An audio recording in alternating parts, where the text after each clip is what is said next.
I'm Lance Earle. This is Vigilance. As I watched the Supreme Court make two very landmark decisions this past week, one relating to Obamacare and the other relating to same-sex marriage, I could do nothing other than hang my head and utter, my God, what has become of us? You see, with their decisions, we are forever changed. We are forever a different country, a different people, a different land with a different set of rules that no one fully comprehends. Gone is the Constitution. Literally, it has been erased. The checks and balances that were there to provide freedoms, to keep things fair and right and in control, they are gone. Gone is the First Amendment. Gone is the right of freedom of speech. From this day forward, if you have the courage to defend your closely held religious beliefs, and if your beliefs do not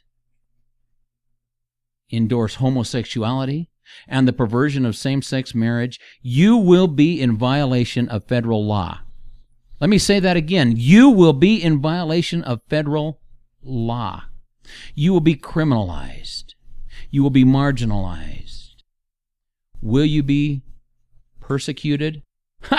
Will you be persecuted? Yes, you will. You will be persecuted. You will be labeled as hateful and as bigoted and as intolerant. Will you be prosecuted? Many, I suppose, would say, no, not here, not in America. I say to you, yes. The day is coming. Mark my words. The day is coming when people will face incredible fines and penalties. The day is coming when people will languish in jail simply for exercising their right to speak out and defend their closely held religious beliefs. Mark my words, you will see that day. Gone is our form of representative government. The Constitution prohibits the president from making law, but he does. The Constitution prohibits the Supreme Court from making law, but it does. In fact, recently it did so twice in as many days. We are no longer a country with a representative government. We are now subject to a king. You see, a country that has a king has one man, and that one man, and he alone decides what is right. He alone prescribes law and prescribes penalties and does everything because he believes that the people themselves are too stupid to do so for themselves. The Supreme Court is no longer the Supreme Court, but now it is a supreme group of court jesters. Without consideration to the law, without consideration to the Constitution, without consideration to the things that bind them and restrict them, they do one thing and one thing only. They do the bidding of their master. They do the bidding of their king. We have a Congress made up of the House and the Senate, and their duty and their power is to make sure that these types of crimes do not occur and will not be allowed. But where are they? The question really becomes, who is their master? And the question I guess we're supposed to ask is, who is their master supposed to be? Well, their master is supposed to be you and I. You see, they're supposed to be subject to, and they're supposed to look to the people from the states that sent them and represent those people and do the will of those people. And yet, what do? They do the bidding of their new master, the king. How have we come to this point? How have we allowed ourselves to sink so low and to wander so far down forbidden paths? This will be our topic for today. My guest today is SueAnn Hodge with the Bannock County Republican Women. SueAnn and the ladies that are a part of this group are an amazing group of patriots who are super dedicated and do so much to help offset the decay that we see in our country. SueAnn, welcome. Well, thank you, Lance, for having me. Well, you're welcome. Actually, thank you for coming on. I'm excited. SueAnn, first of all, let's talk a little bit about Bannock County Republican Women. What is this group, and why should anybody care? Well, our group is trying very hard to educate anyone and everyone, but especially the youth with Constitution Day Camp. We welcome all volunteers who are interested in conservative principles and learning about the Constitution and teaching people what the Constitution is, so that when something comes up, like the Supreme Court going above and beyond what they should do, people will recognize why that is wrong. Yeah, I think that's so important, because I think people instinctively know that things are wrong, but you can't know that something's... You can't fight against things that are unconstitutional until you first know what is constitutional. And so many people have that basic instinct that is right, but they just don't know what to do with it. So that's awesome that you're doing that. Now, you said volunteers. It's my understanding that that men who don't have identity crises can also be a member of Bannock County Republican Women. Is that correct? That's right. They can. They can pay dues, and they can help us. They just cannot be board members. That's kind of in the bylaws, the national bylaws. Well, you let too many men in, they're going to screw it up anyway. So keep them in the background where they belong. So, okay, you talked about educating the youth. Tell us about your youth programs. Oh, okay. Well, we actually have two going right now. We just finished our Constitution Day Camp, which was so much fun, and loved seeing the kids learn and get excited. The second one will be coming up in September. We have it in conjunction with Constitution Week, and we put on an essay contest with cash prizes, and we pick something from the Constitution. Children from kindergarten to 12th grade are invited to look into the Constitution, delve deep, learn about it, and then write an essay. We have first and second and third prizes, and it's amazing the essays we get.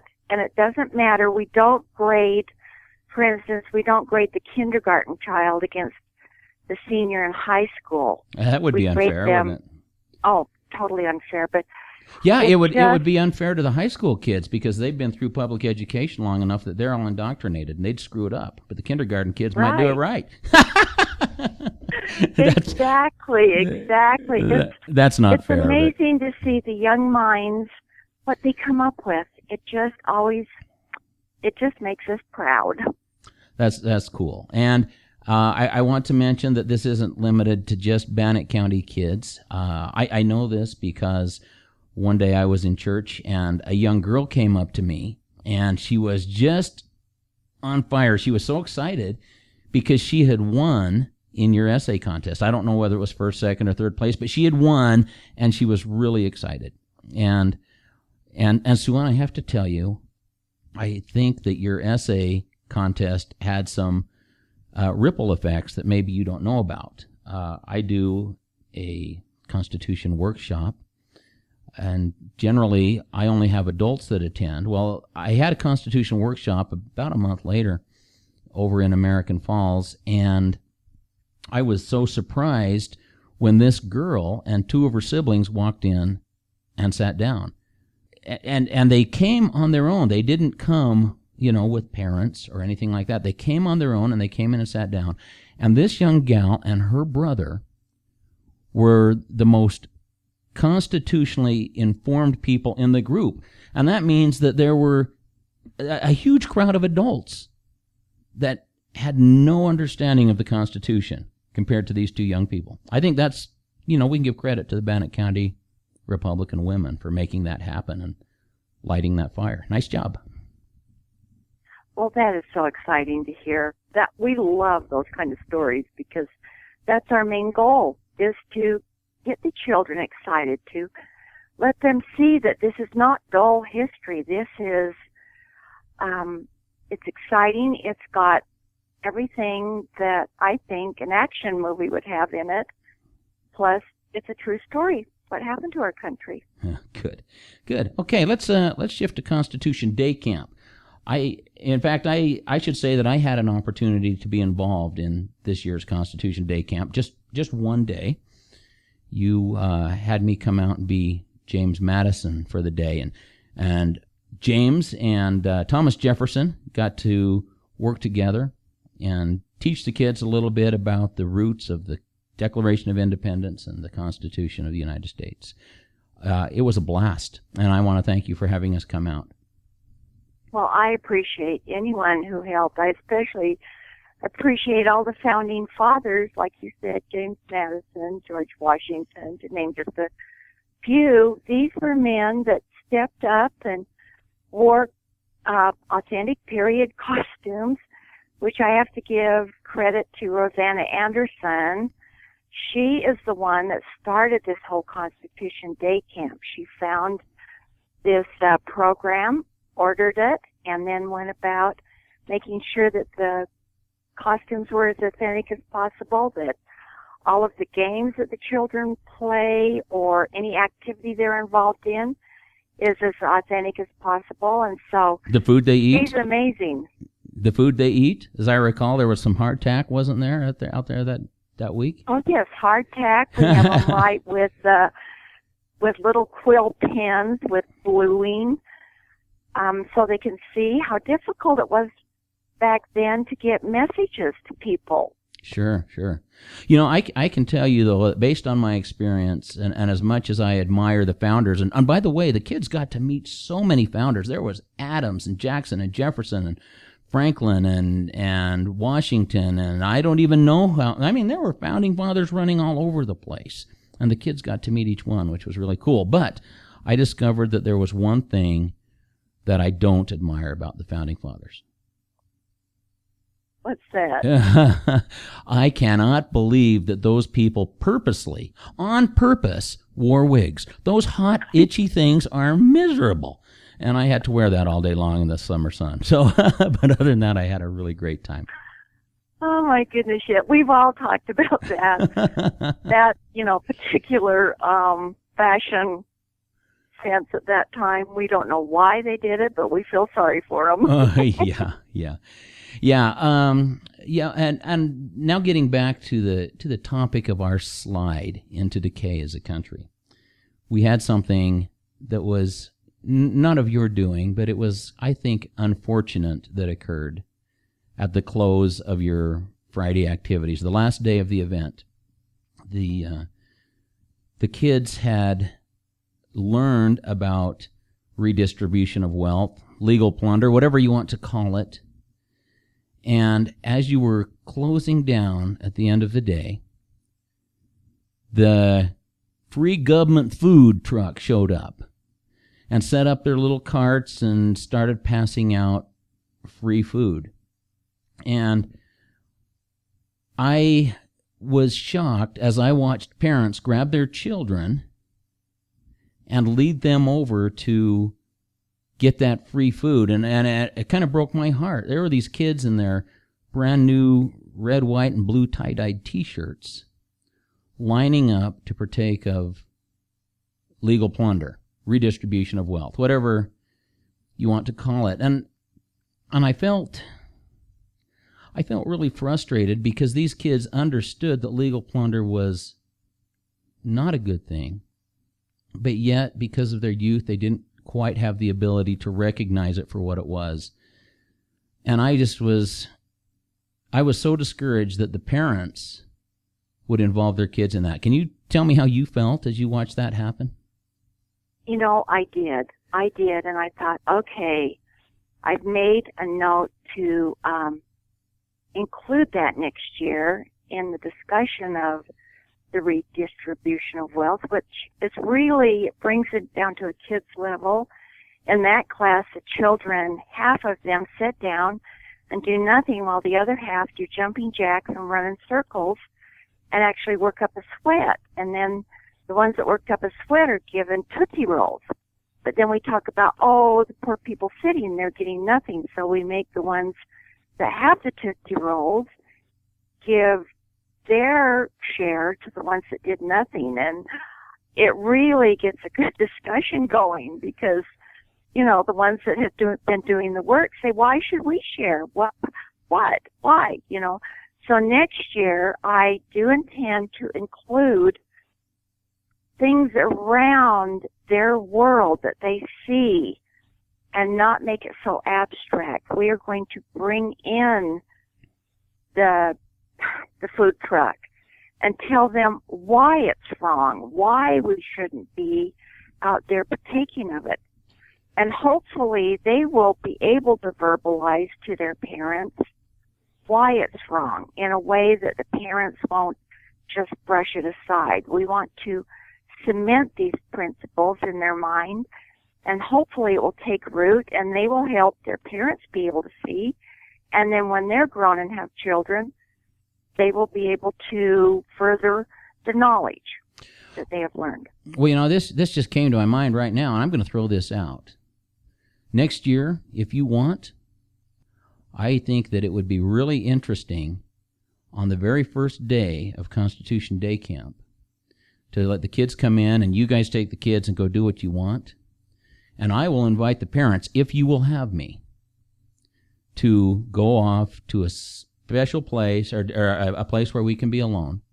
And I will share that very experience with them of what occurred and how the Republican women worked so hard to teach these children correct principles, and how parents, not because they're evil, not because they're, you know, just because they have been lazy in doing their duty, came and literally undid in just a few minutes all the hard work that you did. Anyway, like I said, that's something that I will give you next year if you would like that to occur, because I think that a lot of parents would go, oh, really? You know, we pay good money to have our kids learn, and then we come and unteach them right there at the very event? That's crazy. But sadly, that's what happened this year. It did. And I appreciate that, Lance. I will take that to the group, and I would love to see that happen, because I do think that people just don't understand. They don't equate sending their child for free food with legal plunder. Hey, it's there, you know, other people do it. Why not? I pay my taxes. I ought to go partake of it. And that is just so wrong. But they need to be shown that, because they don't understand. They have no clue. And to just turn that little light on would be nice. Well, I'd be happy to help. I will tell you, though, that there were 3 kids at Constitution Day Camp, and I'm not going to go into details here because will cover that later in this show. But as we were walking to the car afterwards, I had 3 of my grandchildren with me, and they said, "Grandpa, free food, let's get some, we're hungry." And I just explained, no, we're going to stop and eat somewhere else on the way home. And like I said, I don't want to go into detail because that will be covered a little bit later. But this is what we need parents to understand, because then the parents can help the kids see what's really happening. And when the kids see, they want no part of it. And that was exciting to me. Oh, exactly. See, it's just education. Once again, it comes down to education, and that is our main purpose, the Bannock County Republican Women. We just are here to educate and help people learn correct principles that have been forgotten. If someone would like to contact Bannock County Republican Women, is there a phone number or a website that they can reach you at and join and get involved? Yes, you could. If you are interested in joining, you could call me, SueAnn Hodge, at 233-1378. If I'm not home, you can leave a message. Call SueAnn Hodge. SueAnn, give them that number one more time so they can write it down. Got your pencils ready, everybody? Okay, it's 233-1378. There it is. Hey, everybody, I would encourage you to get involved with Bannock County Republican Women. You know, this fight for America is real. We've got to win it. We are literally at war, and the sad thing is most people don't see it. They're blind to the fact that we're losing our liberties one piece at a time. It's becoming critical. SueAnn, thank you so much for being with us today. Well, thank you so much, Lance, for having me. Okay. Hey, we'll see you later. Okay. Right. Bye. Bye-bye. On Facebook, I asked a question. I simply asked, what is the greatest threat to the American way of life that we face today? And I got some incredible answers. And I want to thank all of those people that participated because you gave me some great insight. And I'm going to talk a little bit about some of that today. Now, a few of the people talked about ISIS or other organizations such as the United Nations, etc., and labeled these as the greatest threat to the American way of life. I'm going to skip over that completely because I don't believe that's even relevant. I believe that it's, a surface sin that or evil that we see, but to kill this weed, we have to go to the root. So let's see if we can find the root. Many, and I mean many, said that the greatest threat to the American way of life is our own government. Most said, however, that the greatest threat is the ignorance and apathy of our own people. And then there were a few who I think found the right answer. As I considered the various choices, this is the one thing that rang true to me. They said, our biggest threat is that we have become a godless people. And I thought back to a founder who said that the Constitution is sufficient to govern a moral people, but completely insufficient to govern a people that is not moral. I think this is what describes us. And one particular person said the biggest threat to the American way of life, and I think that this is kind of the same answer said in a different way, but we need to focus on this part of it. He said the greatest threat to the American way of life is Satan. Yes, that is the greatest threat to the American way of life. Now let's go through each of these and we'll examine them a little bit so that maybe we can all get on the same page. Is it the federal government? Well, the Founding Fathers told us that snakes will be snakes. They warned us that if we do not restrict our own government, our government will grow, become more and more corrupt, and they have. Snakes are snakes, so there's no surprise there. And because they're doing what we knew they would do all along, no, the federal government is not the problem.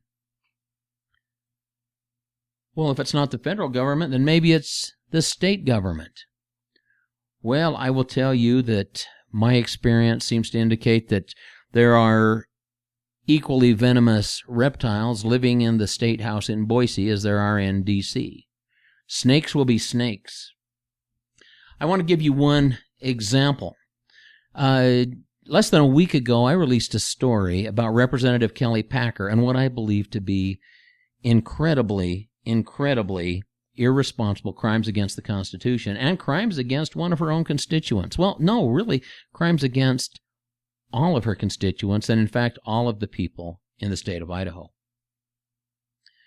Well, on her Facebook just a few days ago, she wrote something that I think shows us exactly how corrupt our snakes become and how corrupt she has become. She wrote, quote, "It's just hard to have someone attack your character, especially when they are fine with lying, or at the very least, refusing to verify," unquote. Refusing to verify. If you read my story, you will see that early on, as I was looking at the various facts and gathering information and organizing this story, I reached out to Representative Kelley Packer. I told her I was writing this story, and I told her that I wanted her point of view and would include her side of the story in the column. Did she respond? No. Instead, she went underground. Now, how can I verify when the only person I can verify some of these things with refuses to talk to me? And how does she dare refuse to talk to me when she is my representative, and she, just like the snakes in Boise, has forgotten who her master is? You see, I am her master. I am her constituent. I live in her district, and she needs to look to me and the other people in this district and be subject to us and answer to us and represent us. Instead, she takes questionable actions, then she hides, and then she tries to lessen those actions by saying, well, the person who told the story refused to verify. No. Okay, so if it's not the federal government, and if it's not the state government, maybe it's the various parties that make up local government. You know, the Republicans, the Democrats. Well, they're certainly corrupt enough, but I don't think they're the big problem either. But I would like to share a little bit of what they have become. You see, we tend to divide ourselves into Republican and Democrat, and I want you to know that that time has passed. The Republican Party, the Democrat Party, they are one and the same. There's not a gnat's bit of difference. They are corrupt, they are evil, they are self-serving. They do not care about constitutional principle. They do not care about what's right and wrong. They do not care about taking care of the people. They care about their own self-interests. And we'll be talking more about that in depth as we, have different shows coming down the road. I'd like to give you one example of one of the sheep that follows the Republican Party in Bannock County. When I released the Kelley Packer story, Rick Larsen went onto Facebook and began immediately telling people that he's reviewed the evidence and that he can prove that I am wrong. He called me a liar. He talked about tinfoil hats and conspiracy theories and the whole 9 yards. He claimed to have all the answers. And in fact, someone asked him if he had seen all of the email communication between Representative Packer and Jason West, the constituent that she had harmed. And he wrote, quote, "Yes, I saw all of them as far as I can ascertain. There were no gaps in the chronological timestamps or the contextual responses." Then, of course, he went on and wrote, "What we have said about Lance's fabricated tinfoil hat story is accurate." Now, remember what they said is that I was lying, making it up. I was doing it out of meanness and viciousness and a hate for Kelley Packer. He went on to say, "I can't keep up with all of his tinfoil hat conspiracies." Now, just last week, he came to learn that there was much truth in the story I told, and he had to admit it. He had no choice. And so then he came out on Facebook and said, well, that he can't make a claim one way or another because he doesn't have all the information and all the facts. He wrote, "I have no idea what else you may have seen," in a reply to one of my comments. Well, my question would be this, I suppose. Rick Larsen, which version of your truth is truth? And which one is a lie? Because they can't both be. If you knew in the beginning all the facts, as you said, and if you knew that the story was a conspiracy theory and a lie, as you said, then how can you later say, well, I don't have all the facts, and so some of it looks like it might be legitimate? You see, what this is a person who cares nothing for the truth and nothing for responsibility and nothing for constitutional principles. He simply presses and pushes whatever the Republican Party in Bannock County wants him to press and push. He is a sheep. He is nothing. What he says has no basis in fact and has every basis in simply perpetuating the party's line. This, my friends, is pure partisanship. We can no longer vote for people simply because they have an R by their name or a D by their name. The time has come for the American people to wise up and think for themselves and pick the candidates that will best represent the people. Now, that might be a Democrat, it might be a Republican, it might be an independent. But we've got to find and pick and support good people. The parties won't do that. So if it's not the federal government or the state government or the political parties, maybe it's the local people. Let's take a look at that. I'm going to take you back to the Constitution Day Camp that we talked about earlier. As things were winding down, the free government food van showed up and pulled out its little carts and set up all its free lunches. And you know, the kids that were in the Constitution Day Camp, they had just had a very clear object lesson on what redistribution of wealth is, what legal plunder is, what this crime against the Constitution is. But these kids, even though they understood the concept and understood that it was wrong, they don't yet have the skills to look at a particular program and decide whether this is legal plunder. And so parents, these ridiculous, moronic, uneducated parents, grabbed their children, led them over there in their red, white, and blue tie-dyed T-shirts, and stood them in line, and they received stolen goods. They taught their children to receive stolen goods, and they missed a tremendous opportunity to help their children understand what they were seeing. Now, you see, legal plunder, I want to define this for you, and this isn't my definition. It's actually come from several people that are respectable and know the truth. Legal plunder is simply this. It is when the government takes from one person without their consent and without compensation and gives that person's property to another. That is legal plunder. There are legitimate things that the government can take money for, and they're all delineated in the Constitution. But you can tell when legal plunder is occurring simply by applying this test. So let's look at free lunches again. Suppose that the free lunch program isn't there, but you want free lunches for your children, and so you go through your neighborhood and you knock on doors, and every time someone comes, you demand that they give you money so that you can feed your children for free. You demand it, and when they say no, you say, here's my gun, I'm going to take it. You say, here's my knife, and at gunpoint you force them. You twist their arm, you don't allow them the right to choose. You take, and you take, and you take, and you take. Now, if you can do that without breaking a law, then the government can do it for you. But we all know that if you tried that, you would soon have the police hunting you down. So if it is illegal for you to do it for yourself, and you have the government do it for you as your agent, the crime still exists, and you are still guilty. You are still a thief.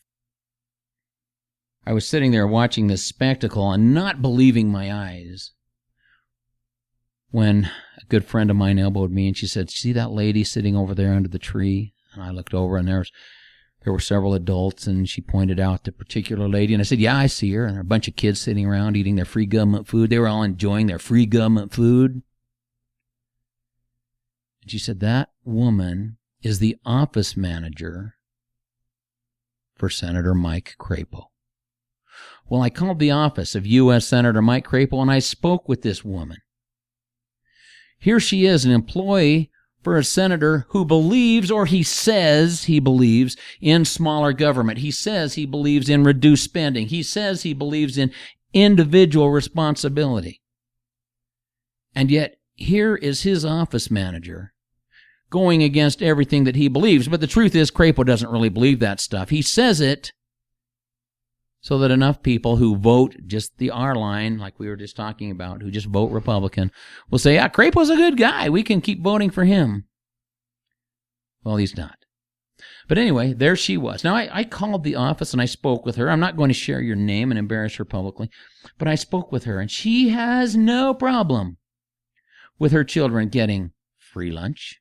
She has no problem with that lunch being paid for by people who had that money stolen from them.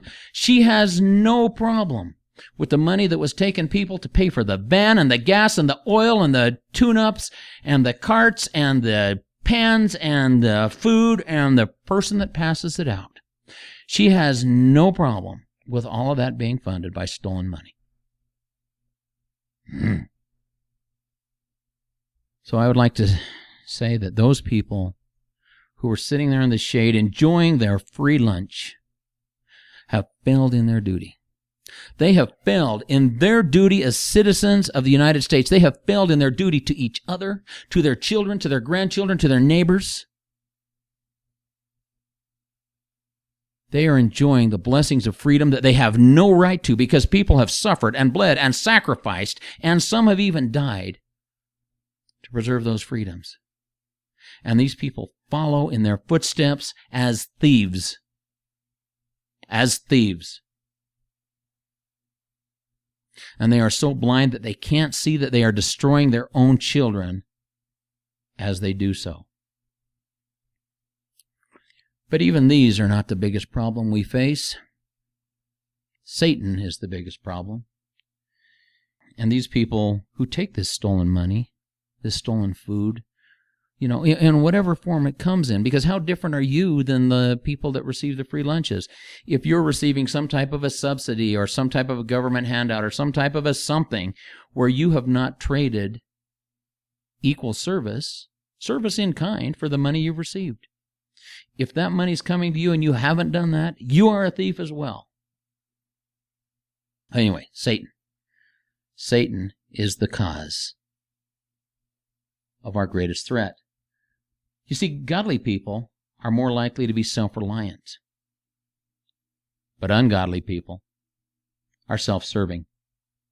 Godly people are more likely to be giving and to share, but ungodly people are the opposite. They take. They feel entitled. They have no problem sticking their hand out and saying, "Fill it up, government." Godly people are more likely to work hard and try to make their own way. Ungodly people sit in a park, eat stolen food, and teach their children to be thieves. Godly people will generally do their duty. The opposite people have no interest in doing their duty and have no interest beyond their own self-interests. Godly people are more likely to be immoral people. One of our founders said that the Constitution is completely sufficient to govern us as a moral people and completely insufficient to govern us if we are an immoral people. That, I believe, is where we are. That is who we are. That identifies the American people today.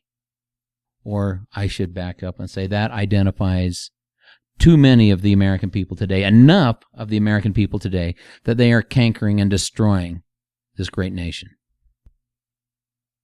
Now, I would like to just share real briefly my story at the park that day.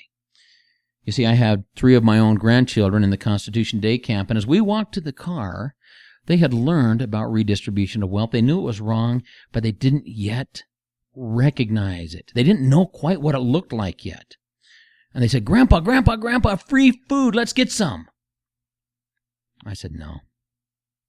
We'll just go over to Burger King." But they said, "Grandpa, this is free. I want one. I want something. I'm hungry." I said, "No, we'll go over to Burger King." And they said, "Well, why?" And I said, "I will explain it to you in the car." And so we loaded them up in the car, and as we drove out of that neighborhood, I pointed to each home and talked to my grandkids. I said, do the people that live there, do they have an obligation to buy lunch for you? Is it their job to feed you? And my grandkids said, "Well, no.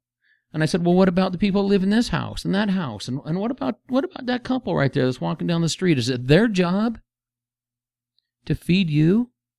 They said, "No." I said, "And if somebody takes money from them and gives it to you so you can eat, what is that?" And they went, "Oh, that's redistribution of wealth. That's bad." And I said, Yeah. You see, what happened is the government went in and took money from every one of those people. And then they bought the food that they gave to those other people over there. Now, aren't you glad that you didn't eat that food that had been stolen from someone else? And you could see the light come on. They're starting to understand. And the saddest thing is that all of those moronic parents who paid good money to have their kids taught correct principles are too lazy to understand the principles for themselves and too uncaring to learn their own duty and teach their own children. Now, I'm going to continue this podcast on a weekly basis. I have a number of people that I want to interview, and I'm going to name them now. You see, we have all been complaining about President Obama's unwillingness to name and identify the enemy. He doesn't want to say radical Islam. Well, I'm going to name the enemy. These are people that I want to interview on this show. Representative Kelley Packer. For nearly 2 years, I have been asking you to constitutionally justify some of your actions. And now, as time goes on, I have more of your actions that I want an answer for. I want you on this show. You, madam, are invited. Rick Larsen. I have watched you lie and mislead, all in an effort to further the Republican Party in Bannock County. I want to talk to you about some of these issues. You, sir, are invited. Senator Mike Crapo. You are a U.S. Senator. Earlier this year, I had an opportunity to visit with you, and we went head-to-head a little bit over some constitutional issues. And in the end, you said, okay, you got me. You admitted that something that you had done was unconstitutional, and when you took the floor back and I no longer had the option to speak, you circled back around and you undid every admission that you made, and you said that you were constitutional. BS. BS. Sir, you are invited. And when you come, I would like you to bring your office manager. No, I'll make this easier. Next time you're in Pocatello, I'll meet you there. I will bring my recording equipment. I want to talk to you, and I want to talk to your office manager, and I would like her to explain to me why it is that you pay her so little that the only way she can feed her children is to steal food from hardworking Americans. I'd like to hear that explanation. You, sir, are invited. This next one's a little bit tough because he's a neighbor and a friend. I go to church with him. His name is Kip Wilson. In our little community of Rockland, he wants to create and build a veterans memorial for $40,000. He wants to pay for it with legal plunder. Now, I live in this community. I am a veteran. I have a say in this, but he's refused to talk to me. He won't let me come to their memorial committee meetings. I want to be heard. I have a right to be heard. And I have sworn an oath to uphold the Constitution. Therefore, if a monument is built using stolen money, and you put my name on it, I am offended, and I will fight that with every power that I have. Kip Wilson, you, sir, are invited. I'm Lance Earl. I'll see you soon.